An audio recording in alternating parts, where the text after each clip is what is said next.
अगर आप भी चाहते हैं चंदन बाबू इंटरटेनमेंट का ऑडियो वीडियो सबसे पहले आप तक पहुंचे तो लाल बटन को दबा करके चैनल को सब्सक्राइब जरूर करें और साथ ही बेल आइकन को दबाना ना भूलें।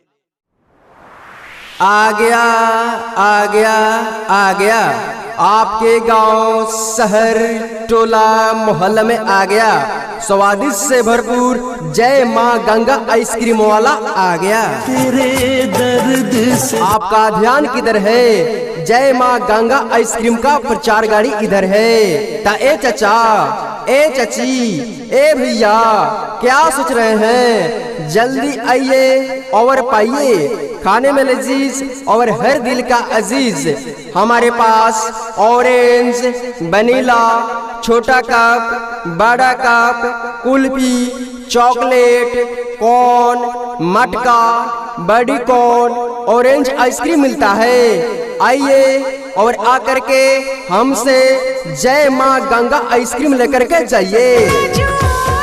अरे बबुआ, किसका प्रचार बज रहा है? अरे ए काका, आपको मालूम नहीं है यह जय माँ गंगा आइसक्रीम का प्रचार बज रहा है। अरे यहाँ पर कौन कौन सा आइसक्रीम मिल रहा है? हमारे पास ऑरेंज, वनीला, छोटा कप, बड़ा कप, कुल्फी, चॉकलेट, कॉर्न, मटका, बड़ी कॉर्न, ऑरेंज आइसक्रीम मिलता है। आइए और आकर के हमसे जय माँ गंगा आइसक्रीम लेकर के जाइए।